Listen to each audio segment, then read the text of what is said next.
Hey, it's Jabbo. This is the channel where I share my love of Lego building bricks. Been doing this for a while, and over the years we've discussed a lot of different topics around this hobby, and we've often answered your questions that you ask. And this is going to be kind of a special video because I'm going to be doing an interview, so to speak. I have a series of questions I have here on my phone. These are from one of our longtime viewers who knows the channel quite well, and he's asked some very good questions. And that viewer is Mayo Hosko. So I'm going to try to go through these questions. As I answer the questions, I'm going to try to do it in such a way that I don't have to edit the answers. I may edit the parts between the question and answers, but let's get right to it. He's asked some very interesting questions, and I'm going to answer them for you. So the first question is, what inspired you to start your Lego YouTube channel back in 2012? Wow, it's hard to believe it's been almost 7 years since I started this channel. I actually started YouTube in 2008, and I started trying to take it seriously at the end of 2010 and through 2011. But I didn't know what to do. I was not good at filming videos. I didn't know how to edit videos. I didn't have a good camera. I just knew that I wanted to try this YouTube thing, which was up and coming. And I tried a lot of different things. I tried sharing my comic books and my trains. And then one day I saw another person reviewing Lego sets, and I was thinking, I got a few of those laying around here in the basement. Why don't I try that? But even at that point, I still didn't feel comfortable doing reviews, so I said, let's just make a channel for Lego, and it will feature Lego. And even when I first began, I didn't know how it was going to proceed, so we just tried a bunch of different things. But that's how it started. I just wanted a channel that was focusing on this hobby of Lego. All right, the next question is, what is your first memory of building with Lego? And that was a long time ago, so I was probably about 6 when I got my first Lego sets. And I don't necessarily remember building all of them. I remember building the tipper truck, which is set 435. I remember building the windmill, set 550. But I think the most memories I have of those early days would have been that windmill set 550. I may have been 7 or 8 years old when I got that set. And I built that set so many times. You build it, take it apart, build it, take it apart. I could build that set from memory. Back then. Can't do it from memory now, but I wore it out. I built it so many times. But that's probably my earliest memories of building with Lego. The next question is, did you ever have a dark age when collecting Lego? No. I'm one of those unusual ones that from the time that I first loved Lego, I've never not loved Lego, never stopped trying to get sets. I was in the situation for the first 20 years of my love of Lego where I couldn't afford to get everything that I wanted. So there would be long periods of time, sometimes where I wasn't being able to get a set. As a teenager and as a kid, I depended on my parents a lot of times to get those sets for me. I probably had less than 25 sets by the time I was 20, but I wore out the bricks that I had. And my neighbors had Lego sets, and I would play with those. Just really loved the hobby, so I never had a dark age in growing up, and it's just gotten out of control the last 20 years. The next question is, if you could choose a favorite year for Lego sets that were released, what year would you choose? So what's the best year for Lego? And Lego goes way back. We're really back to the 50s with the brick as we know it, 1958. The 60s is when they really kind of started getting into going. And I am partial to vintage sets.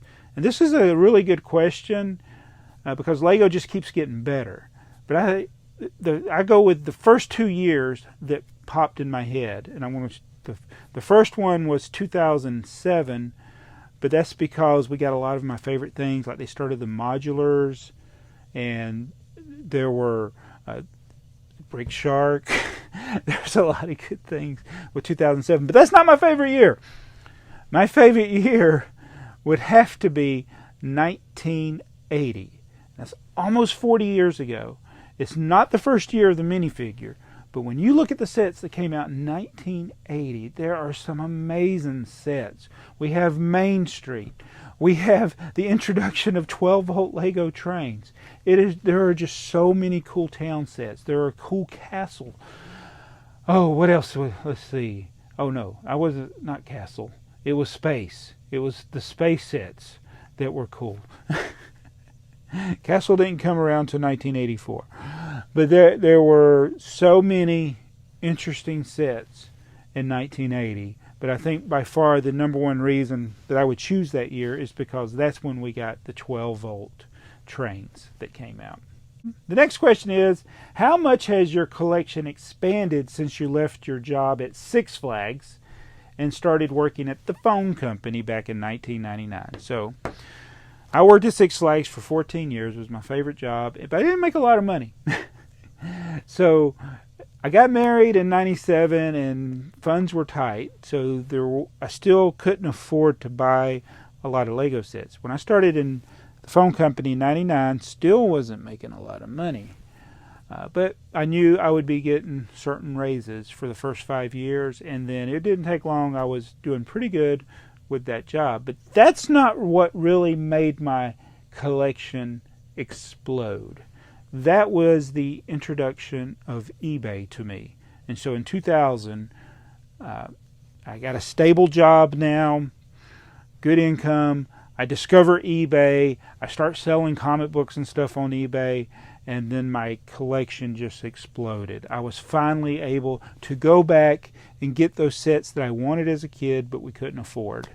So that was kind of a pivotal time period between 1999 and 2001, where I was able to really start focusing on the hobby. And it was just a culmination of getting a good paying job and discovering eBay and selling things that I had in my collection. It says, when did you start building Lego with your children? When they were born, basically.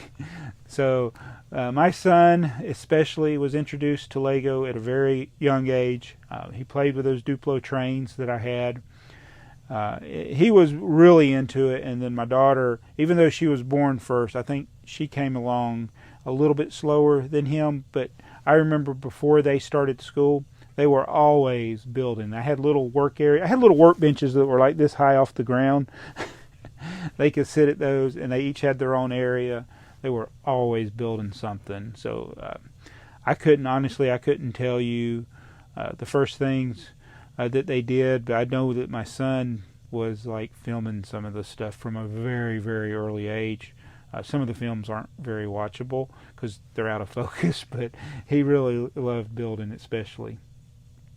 All right, the next question: How did Jacob, my son, they might be bricks, and Tsarevna, Sarah, my daughter, start their YouTube channels?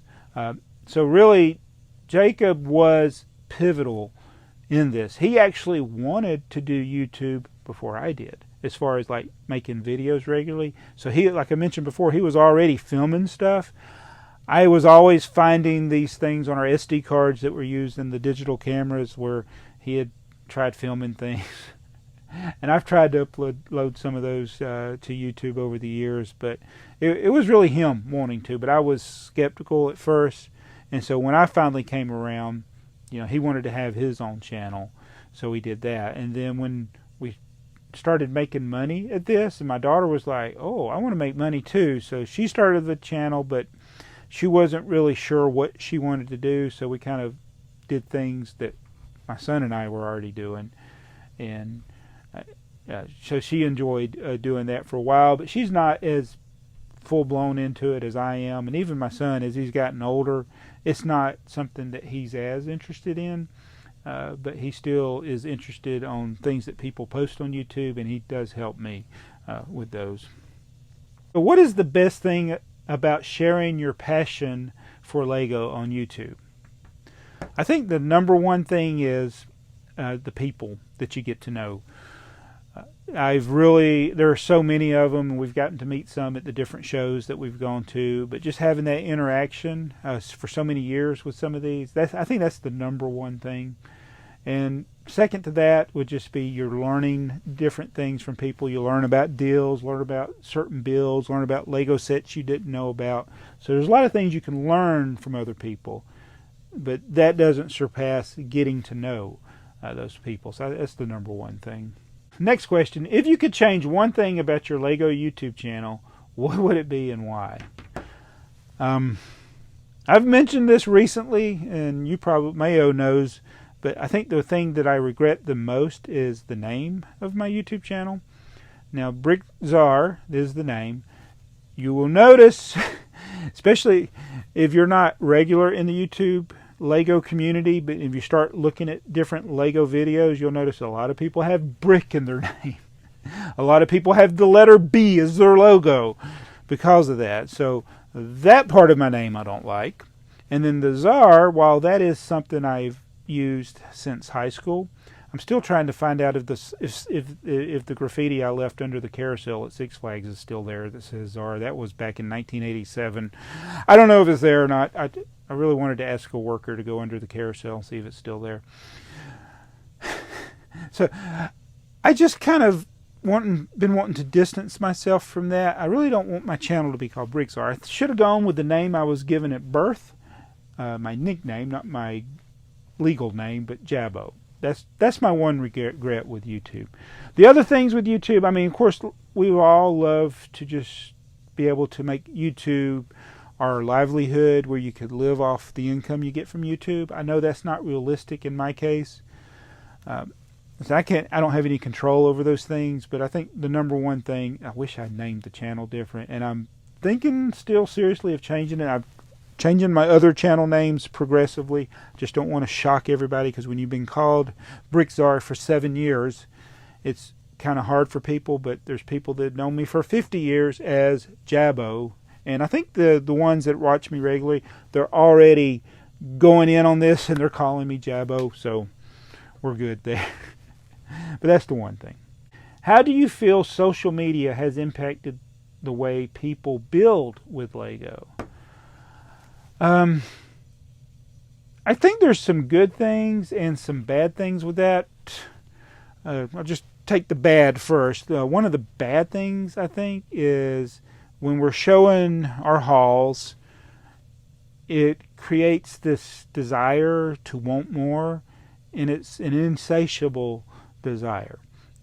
I've found myself being victim of that, and this year I've been working on actually not buying as much, and I think even though I've done a bunch of hauls this year, it's really less than it has been in previous years. So I think that's the biggest danger. I hope everybody understands what I'm saying. I just sometimes don't express it that well, but it's this get more and more and more and more, and the more you get, it doesn't increase your happiness.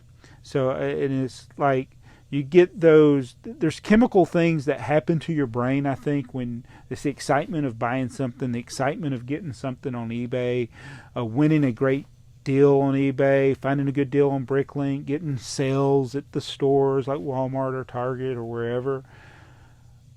But it's shallow, it's fleeting, it doesn't last, and then you end up with a basement full of Lego and it hasn't made you any happier. It goes back to the other question. The thing that makes you happy is people, not things.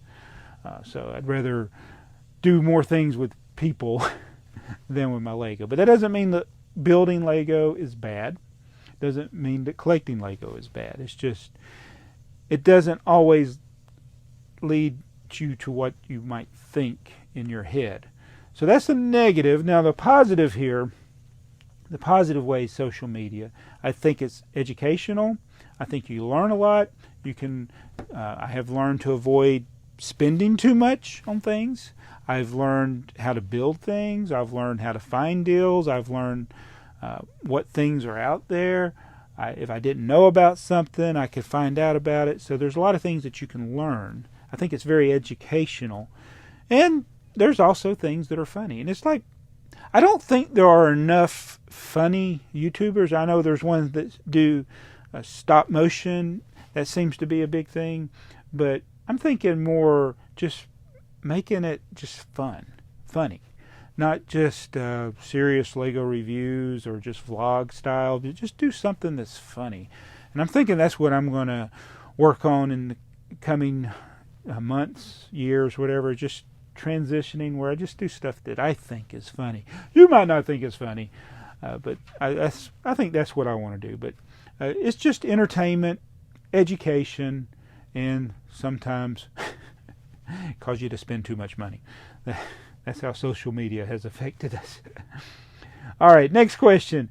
How do you deal with the negativity like the trolls and the spam comments like, first, great video, and where did you get it?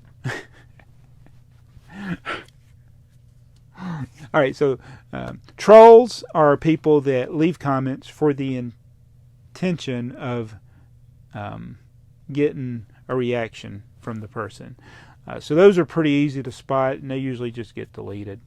But the other ones sometimes I think are innocent, and I think it comes from the fact that there are a large number of children that watch videos. So even though YouTube highly discourages it, you still get the people that want to comment first. I was first, second, third, whatever, you know. And it's really a meaningless comment, because if you commented first, that means you haven't watched the video. And then the second problem with it is that you don't always see the other comments in real time. So you might get 4 or 5 comments that say first, and they may be after somebody who commented something totally different. So it's really a pointless comment.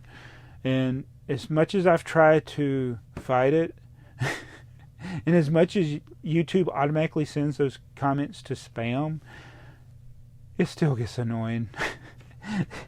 And I try not to let it bother me, because in the end it's probably just a kid. And I try to picture the actual kid that's leaving this comment. He's probably so excited, I'm first, and I'm sitting there going, oh. But so if I picture in my head just some little 7-year-old that's so happy that he got to comment first, he's not meaning anything by it, then it doesn't bother me as much. But it's hard to do that every single time you see that comment. But I need to do that. And the other part of this is great video. I find that most of those are people that are just wanting to get attention, get noticed. And it may be kids, but a lot of the great videos, especially when they're filled with a lot of emojis around them, they're actually people that are trying to start on YouTube or trying to grow their channel. And they've gotten some bad advice where they think that commenting on other people that have more subscribers than them will cause people to subscribe to them. And the worst is, great video, check out my video. It's like they're just trying to directly pull people away and use your video as a bulletin board. My problem with that, especially when it's adults, and even if it's people who don't know any better, if you just stop and think about it, it's actually selfish. It's like, I'm not going to watch your video, but I'm going to comment it hoping people will come to my video. Now, it'd be different if they watched the entire video, commented about the video, something they liked in the video, and then said, I got a video also that I did. I will allow that comment, but it's when they just say, great video, check out my video on the same thing, I will delete the comment, and I will probably ban the person. And what's funny is that one of the largest YouTubers on this platform did that to me when they first started. So before they had any subscribers, they did a video, their very first video, spammed my channel with the link to their video, and now they got 21 million subscribers or whatever. Well, am I bitter about it? Probably. And then this next one, all right, there are going to be commonly asked questions like, where did you get it? It just gets annoying when the title, the description, and the first 5 seconds of the video contain the answer. I shouldn't hate it, but I hate answering questions that are answered if you watch the video. What's the point of making the video? Oh, this is turning into a rant, Mayo. I don't want this to be a rant. So let's get away from that question. The best thing, delete, is the best thing to do to handle those. But you see, I overanalyze and get too invested in these things sometimes. All right, next question. Do your online friends like Mardi Gras Man 23, Dunkster Bricks, Bricks for Chris, AFall Man, and Maniac for Bricks, etc. impact the videos you film for your YouTube channel? And if so, how? Well, of course, all people in the community have some impact on that. Some are more invested, some are closer to you. You do end up getting affinity for people that kind of started at the same time you do, like AFall Man and Bricks for Chris. Dunkster Bricks is a super nice guy. You know, that's the other thing, is when you meet all these people. So I've not actually met Mardi Gras Man in person, and we are fans of sports teams that hate each other, but I've really appreciated the input I've received from him and the interaction. You know, getting ideas for videos, things like that, trading things. So there's a lot of good things that come from these ones that you meet online. But I guess that, you know, there's also a danger to meeting people online. So it's always good to know people in person in addition to online. Because you really can't truly know a person unless you meet them face to face. Not that I'm encouraging you to go meet people that you've met online, then go meet them face to face. But I don't think it's talked about a lot. But it's social media can be a good thing, and I'm one of those people. I like to share the things about my hobby, but you got to be careful about sharing personal information and getting too close to people that may not be who you think. And I hope I'm not that person to you. I try to be who I am on these videos is who you are when you see me in person. But it does impact, you know, the choices. And probably Mardi Gras Man has had the most impact in like video ideas that I've done. Next question. How thankful are you for people who bought Lego from your Bricklink store to help pay for Tsarevna's wedding? I'm very thankful for that. So my daughter got married last year in October, and I was hoping that they would delay it until 2019 instead of doing it in 2018. But they had, you know, they were in a position to have a place to live, had jobs, support themselves. But as me as the father of the bride, is my responsibility to provide for the wedding. And it was very, very, very tight. And I was not wanting to keep the Bricklink store open, but I had to do that to kind of help allay some of the costs. Is that the proper use of the word allay? You tell me. I don't remember. You know, I'm bad about using words that I don't remember the meaning of, but so it did help, and I'm very thankful for that. And I think I've mentioned this in previous videos, but it had an unintended consequence in that I actually made more money than I've ever made selling things last year. So I actually got a 1099 form from PayPal over all that, and it made my taxes a lot more complicated, but we got through it. And so thank you, and thank you for all the ones that have bought from the store. I don't always have the store open. I usually open it when I need a little bit of money to pay off a bill or something. All right, so last question. What does Philly Brick Fest mean to you? Is it more about the passion of building with Lego, or does it mean more about the people that build with Lego? What reasons do you have for your answer? So Philly, first and foremost, has always been about the people. I don't even think we've taken much in previous years. The last time we didn't go in 2018, but when we went in 2017, that was the most I'd ever taken to any Lego show. But before that, we would just take some stuff to sell and a few little things to set up, something maybe my son built. We've never taken a lot to shows, but to me, it's always been about seeing other people's stuff and seeing the people. I know that the first time I went to Brick Fair, it was like I realized, I should have taken stuff because they needed more mocks, more Lego displays set up. And so that's why progressively I have gotten to where I've taken more. I don't feel like I'm a very interesting builder when I build Lego sets. And I want to work on that. I want to be better. I don't want to just, when I say Lego sets, I mean Lego mocks, not sets. But I want to be able to build stuff, and I kind of look at other things that people build, and I'm like, wow, that is so much better than what I can make. But first and foremost, seeing those people, and that's why I always regret that I didn't go. Like we weren't able to go this year, and I'm hoping I can go to one of the other shows. But Philly, it's also a lot about the YouTubers. I think it has a large YouTube presence and compared to other conventions that may be larger. It's just that the vast majority of the people that are displaying at Philly Brick Fest are also YouTubers. So that makes it unique in that way. But you know, Brick World's going to be bigger. Brick Fair Virginia is going to be bigger. And you know, those are all good shows that I would like to get to. But Philly, that's why it's been special to me. So I hope that answers all your questions. Thank you, Mayo, for asking some very, very, very good questions. And I could go back to your, not the troll or the spam, but you know, you get a lot of questions over the years, and I've answered a lot of the same questions over and over again. So it's like nice to see those questions with a different twist on them. So I actually enjoyed doing this. So thank you once again. I know this is a longer video for some of you people, but been doing this for 7 years, and it's nice to do stuff like this every now and then. So hope you enjoyed the video. If you're new to the channel, be sure to subscribe. We do all kinds of stuff. I like to build old Lego sets, but maybe with the inspiration and the encouragement from people like Mayo, maybe I'll actually start making some mocks now.